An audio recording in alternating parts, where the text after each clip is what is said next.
পাহাড়ে বিপদ আপদ যাই হোক, একটাই স্লোগান, সেনা হটাও। ধর্ষণ হয়েছে, সেনা হটাও। দুই প্রতিবেশী মারামারি করে মরে গেছে, সেনা হটাও। এ ওর মাথায় বাড়ি দিচ্ছে, সেনা হটাও। ছিনতাই হয়েছে, সেনা হটাও। মানে যে কোনো অজুহাতে সেনা হটাও। আমার একটা প্রশ্ন, পাহাড়ের যে সকল জাতিগোষ্ঠীরা আছেন, ধরেন সেনাবাহিনী আজকে থেকে চলে গেল এখান থেকে, আপনাদের যে জাতিগোষ্ঠীগুলোর মধ্যে বিভিন্ন সন্ত্রাসী সংগঠন তৈরি হয়েছে, সেনাবাহিনী সরে গেলে তাদের লোড আপনারা নিতে পারবেন? একটা কথা জীবনে জিজ্ঞাসা করছেন যে পাহাড়ে ওই জাতিগোষ্ঠীর যে সন্ত্রাসী সংগঠনগুলো আছে, বিভিন্ন সংগঠন আছে, নামগুলো বললে মাইন্ড করবেন আবার, তো সেই সংগঠনগুলো মাসে মাসে চাঁদা তোলে নাকি সেনাবাহিনী চাঁদা তোলে? এখানে যদি সেনাবাহিনী না থাকে তাহলে চাঁদা তোলা বাড়বে না কমবে? বলেন। বিভিন্ন সময় অপহরণ করে, এই অপহরণটা সেনাবাহিনী করে নাকি এই সন্ত্রাসী সংগঠনগুলো এই অপহরণগুলো করছে? আমাদের পাহাড়ের বিভিন্ন জাতিগোষ্ঠীর ভাইয়েরা, আপনারা এটা উত্তর দিতে পারবেন? আজকে এই পুরোটা লাইভটা শুধু প্রশ্ন, প্রশ্ন আর প্রশ্ন। ঠিক আছে, আমরা বাংলাদেশের নাগরিক, বগুড়া বাড়ি আমার। আমার বাপ দাদার এই জমি জমা যাচ্ছিল, সূর্যাস্ত আইন, তারপরে জমিদারের সম্পত্তি আইন, এই সকল আইনে এই সম্পদগুলোর মালিক আমরা ছিলাম না। বাংলাদেশে এই যে জমিদারি প্রথা বিলুপ্ত হওয়ার পরে আমরা এই জমিগুলোর মালিকানা পাইলাম, আমাদের বাপ দাদা, আমাদের দাদার দাদা, তারা এই জমিগুলোর মালিকানা ফেরত পাইল। আমরা উত্তরাধিকারী সূত্রে জমির মালিক হইলাম। পাহাড়ের যে সকল ভাইরা আছে, আপনাদের জমির মালিক তো আপনারা না, আপনাদের জমির মালিককে হেডম্যান। ওই হেডম্যান আপনার জমির মালিক। আপনার বাবা যে জমিতে থাকছে, দাদা যে জমিতে থাকছে, তার দাদা যে জমিতে থাকছে, আপনারা সে জমির মালিক না, আপনাদের জমির মালিক হলো হেডম্যান।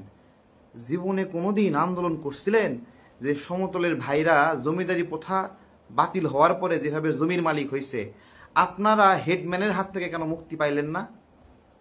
আপনারা সারা জীবন সেনাবাহিনীর হাত থেকে মুক্তি পাইতে চাইলেন, সেনাবাহিনী কবে আপনার মাথায় বাড়ি দিছে? বলেন, সেনাবাহিনী কবে আপনাকে অপহরণ করছে? কোনো উত্তর আছে আপনার কাছে? আপনারা আপনাদের অধিকার সেনাবাহিনী কাইরে নেয় না আপনাদের এখানে যে হেডম্যান, আপনাদের যে গোষ্ঠীর বিভিন্ন গোত্রের প্রধানরা, তারা? সেনাবাহিনী হঠাও এই আন্দোলনটা এক্স্যাক্টলি পাহাড়ের এই যে মারমা, ত্রিপুরা, শাক, আরও জাতিগোষ্ঠীগুলো আছে, হ্যাঁ, মোরো, তাদের দাবি? নাকি যারা সেনাবাহিনী সরাতে পারলে লাভবানরা হয় কে, কার লাভ হয়? আচ্ছা, যেই সংগঠনগুলো বিভিন্ন সময় এখানে আন্দোলনের ডাক দিচ্ছে, এই দাবি ওই দাবি নিয়ে আন্দোলনের ডাক দিচ্ছে, আপনারা একবার চিন্তা করছেন যে ওই সংগঠনগুলোর কি বেনিফিট? যেই বিষয় নিয়ে আপনার মাথার মস্তিষ্ক উত্তেজিত করতেছে, এতে ওই সংগঠনের বেনিফিট, তাদের আয়ের উৎস কি, চলে কেমনে, কখনো প্রশ্ন করছেন?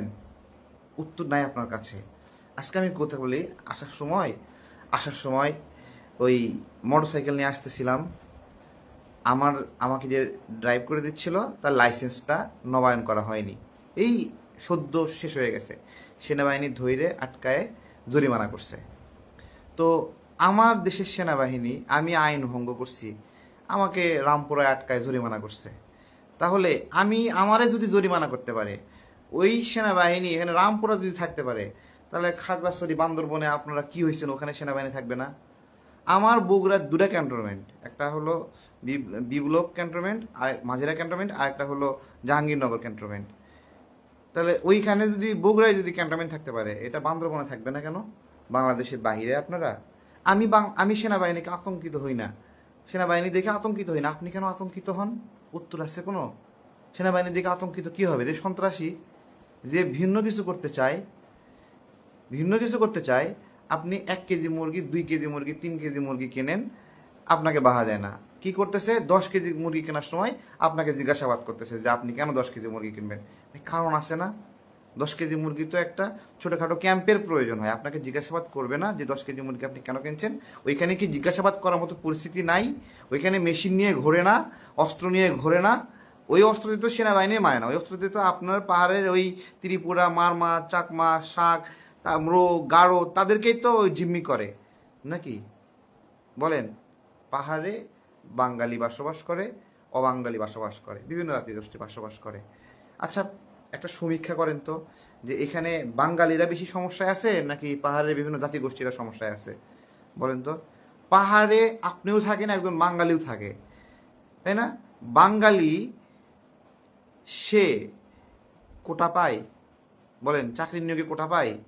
ওই পাহাড়ে আপনিও থাকেন, বাঙালিও থাকে। বাঙালি হলে পাহাড়ে থাকার কারণে দুর্গম জায়গা, কষ্ট হয়, হ্যাঁ, তার জীবন যেমনের সমস্যা হয়, আপনার যেরকম সমস্যা হয় ওরও সমস্যা হয়। তাহলে আপনাকে বিশেষ সুযোগ দিছে না? কেন দিছে? কেন দিছে কোটা?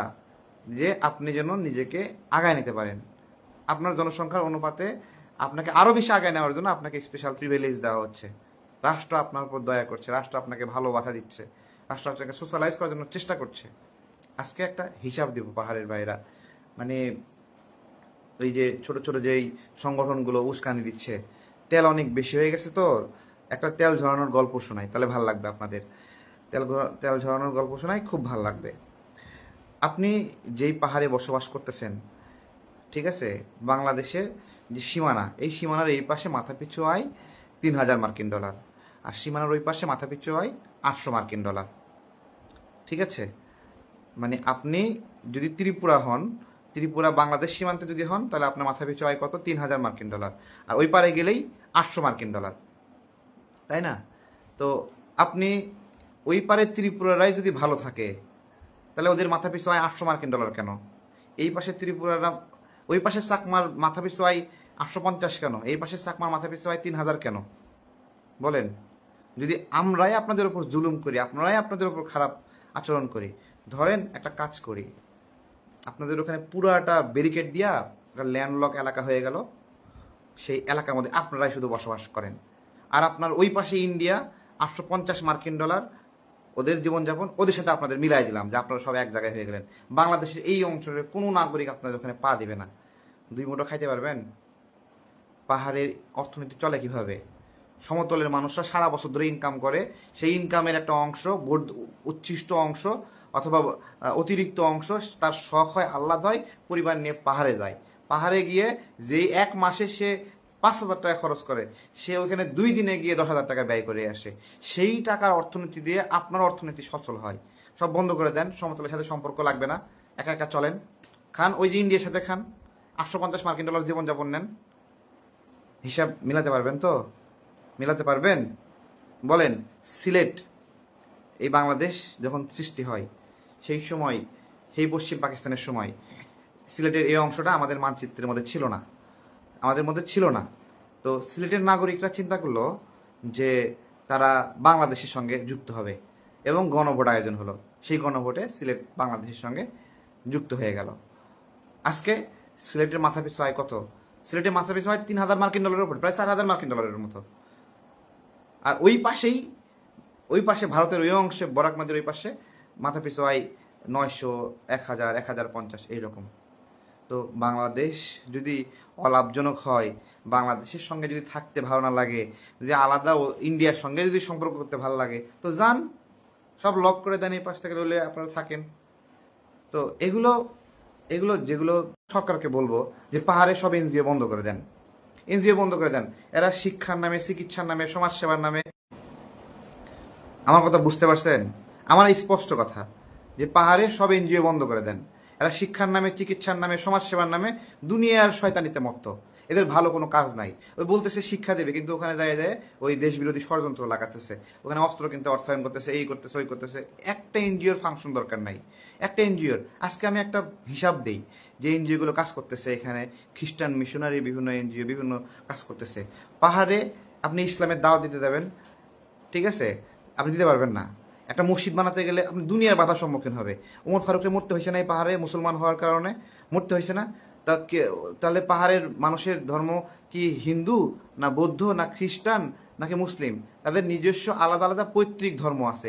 সেই ধর্ম থেকে ধীরে ধীরে বৌদ্ধতে কনভার্ট হয়েছে, খ্রিস্টানে কনভার্ট হয়েছে, হিন্দুতে কনভার্ট হয়েছে। তাহলে যদি খ্রিস্টানে কনভার্ট হওয়া যদি বৈধ হয়, মুসলমানে কনভার্ট হওয়া বৈধ না কেন তাহলে? বলেন। যদি ওইখানে একটা চার্চ বানাতে পারেন, তাহলে ওখানে মসজিদ কেন বানাতে পারবেন না? মানে আলাদা আইন কেন?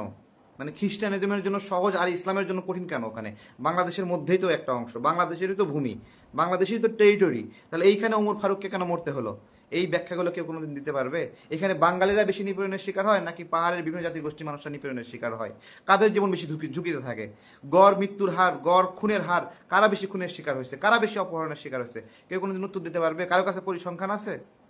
সরকার এগুলো নিয়ে কাজ করে না। সরকারের মাথা ব্যথা নাই যে এখানে খ্রিস্টান মিশনারিরা কিভাবে পাহাড়ের বিভিন্ন জাতিগোষ্ঠী মানুষের ধর্ম কাইরা নিয়ে তাদেরকে খ্রিস্টান বানাচ্ছে। এই যে ময়মনসিংহে গারো সম্প্রদায় এখানে আছে, বিভিন্ন জাতিগোষ্ঠী আছে এখানে, ময়মনসিংহের আমাদের ক্ষুদ্র জাতিগোষ্ঠী আছে, এরা মানে এদের উপর বিশাল প্রজেক্ট হাতে নিয়েছে এদেরকে খ্রিস্টান বানানোর জন্য। খ্রিস্টান ধর্মের ভাইয়েরা আপনারা রাগ করবেন না, আমি বুঝতে যাচ্ছি যে আপনাদের ধর্মের প্রচারে যেরকম অধিকার আছে ওই একই জায়গায় ইসলাম ধর্মের প্রচারের অধিকার নাই। আমি এই অধিকারের জন্য কথা বলতেছি। ওই একই জায়গায় অন্য ধর্ম, বৌদ্ধ অথবা হিন্দুইজম, সেটার কোনো প্র্যাকটিস নেই, আমি সেটার কথা বলতেছি। এক্স্যাক্টলি কেন এই বিশেষ প্র্যাকটিস এখানে? একজন ময়মনসিংহে থেকে একটা ভিন্ন জাতিগোষ্ঠীর একজন বোন আমাদের অফিসে আসছে, 2 বোন আসছে, বলতেছে যে তারা খ্রিস্টান হয়ে গেছে, তাদের বাবাও মৃত্যুর আগে খ্রিস্টান হবে। আমি বললাম আপনাদের আদি ধর্ম কি, আপনাদের আপনাদের পৈতৃক ধর্ম কি? সাংসারিক নামে কি ধরনের একটা ধর্ম আছে, সেই ধর্ম তাদের আদি পৈতৃক ধর্ম। আমি বললাম ওখান থেকে পরিবর্তন হলে কেন? তো বলতেছে যে এখানে বিভিন্ন কার্যক্রম আছে, সামাজিক কার্যক্রম আছে। আমি বুঝতে পারলাম যে ওখানে এনজিওর কার্যক্রম। তো আমি একটা জিনিস মাথার মধ্যে আমার খেললো যে এই জায়গায় যদি আপনি ইসলামের দাওয়াত নিয়ে যান তাহলে দেখবেন যে লম্বা একটা নিয়ম কানুন দেখায় একবার বিপ্লব বিদ্রোহ করা দেবে যে এখানে ইসলামের আগ্রাসন চলতেছে। তাহলে ধর্ম প্রচারের যদি যদি অধিকারই যদি নিশ্চিত করা হয়, যেখানে খ্রিস্টানিজম আপনি প্রচারের অধিকার পাবেন সেখানে ইসলামের প্র্যাকটিস পড়বে না। ওইখানে যদি চার্চ বানান, ওইখানে কেন মসজিদ আপনি একটা বানাতে পারবেন না? এই প্রশ্নগুলোর কোনো উত্তর নাই।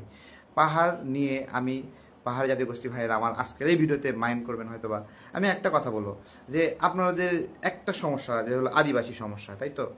তো আদিবাসী সমস্যাটা তো আপনারা দেখাতে পারবেন যে এই শব্দটা আপনাদের মধ্য থেকে আসছে? কেউ দেখাতে পারবেন যে এটা আপনাদের কোর দাবি বা আপনাদের শিকড়ের দাবি? এটা এটা কই থেকে আসলো? বিদেশ থেকে ঢুকাই দিল। কে ঢুকাই দিল? ওই আনু মোহাম্মদ স্যাররা, ওই বিভিন্ন এনজিওরা, ওই জাফরুল্লাহ স্যারের বউরা, তারা মিলায় এই বিভিন্ন এনজিও কোরাম রাখাল রাহা তারা বলে বললো যে এখন থেকে এরা হলো আদিবাসী। সেই থেকে আপনারা বললেন আদিবাসী। এখন চান স্বায়ত্ত শাসন। তাহলে আমার বগুড়াতে যদি স্বায়ত্ত শাসন না দেওয়া হয়, আপনাকে কেন আলাদাভাবে স্বায়ত্ত শাসন দেবে? আপনার জন্য স্পেশাল কেয়ারিং কেন প্রয়োজন এখানে? কেন প্রয়োজন বলেন? আমরা তো আমাদের এটা ভূখণ্ড নাকি? এখন পর্যন্ত এই ভূখণ্ড যখন একসাথে আছি, আমার ট্যাক্সের পয়সা আপনার পাহাড়ে যায়, আপনার পাহাড় একা একা চলতে পারে না। আমার আয়ের ভাগ আপনার পাহাড়ে যায়, আমি যা আয় করি সেই আয় দিয়ে আপনার ওখানে যায়, আমার আয়ের টাকা দিয়ে আপনার শিক্ষার ব্যবস্থা হয়। আপনি একা একা পারেন না, আপনার একা একা যে ধান উৎপাদন করেন সেই ধান দিয়ে আপনার পেট চলে না, সেটাতে চলে না। আপনার ওখানে যে বিদ্যুৎ উৎপাদন হয় সেই বিদ্যুৎ দিয়ে আপনার চলে না। আপনার ওখানে যে শিল্প ব্যবস্থাপনা আছে সেটা দিয়ে আপনার চলে না। আপনি পুরোপুরি সমতলের উপর নির্ভরশীল এবং আপনি এই দেশের একটা অংশ। আমরা স্বীকার করি আপনি একজন বাংলাদেশি। আপনি নিজে স্বীকার করছেন না কেন আপনি একজন বাংলাদেশি? আপনার বাংলাদেশি পরিচয়ের চেয়ে আদিবাসী পরিচয় আপনার কাছে জরুরি কেন হলো? এই কথার উত্তর আপনারা দিতে পারবেন? এই পরিচয় যদি আপনাদের যদি হয়, আপনাদের একটা কথা বলতেছি যে এই যে আদিবাসী নামে যে শব্দটা, আপনি একজন চাকমা, আপনি একজন মারমা, আপনি একজন সাঁওতাল, আপনি একজন হলো ম্রো, আপনি একজন গারো, আপনি যে সাঁওতাল, আপনি যেই জাতিগোষ্ঠী হন, আপনার জাতি যেমন আমার নির্দিষ্ট জাতি, আমার এটা পরিচয়, এটা নিয়ে আমি গর্ববোধ করি। আপনি একজন চাকমা, আপনার এটা আপনার পরিচয়, এটা আপনার আপনি গর্বের বিষয়। তাহলে আপনার এই পরিচয়টা ধীরে ধীরে ধীরে ধীরে কেড়ে নিয়ে আপনাকে অন্য একটা পরিচয়ে দাঁড় করাচ্ছে।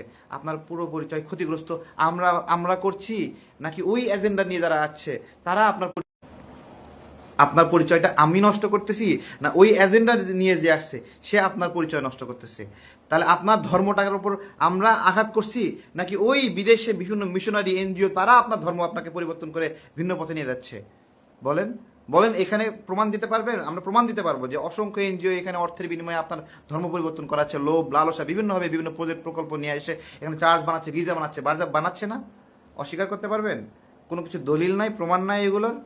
এই হলো বিষয় আর কি। সেনাবাহিনী আমাদের আমাদের অস্তিত্বের একটা বিষয়, বুঝতে পেরেছেন? 7 দিনের জন্য সেনাবাহিনী তুলে নেব, 7 দিনের জন্য তুলে নেব, বেশি না। এই 7 দিনের মধ্যে দেখি আপনাদের অস্তিত্ব কত থেকে থাকে। একজনের মাংস আরেকজন কামড়ে খাইয়া ধ্বংস হয়ে যাবেন। হবেন না ধ্বংস? হবেন না? ওখানে ইউপি রেব আছে, তারপরে কি বিভিন্ন কুকি সিন আছে, বিভিন্ন আছে। কেউ কাউরে মানে নাকি? কেউ কাউরে গুনে নাকি? একজন আরেকজনের সহ্য করতে পারে না, একজন আরেকজনের গুলি করে, একজন আরেকজন অপহরণ করে। সেনাবাহিনী না থাকলে 7 দিন টিকতে পারবেন আপনারা? টিকতে পারবেন না। অথচ সেনা ঘটাও, ধর্ষণ হলে সেনা ঘটাও, কিছু হলে সেনা ঘটাও, 2 প্রতিবেশী মারামারি করে সেনা ঘটাও, তারপরে এই ওরে মাথা বাইরে দিচ্ছে সেনা ঘটাও, গাড়ি অ্যাক্সিডেন্ট হয়েছে সেনা ঘটাও, সব দিলেই সেনা ঘটাও। মানে ওই যে বলছে যে জ্বর হয়েছে প্যারাসিটামল খা।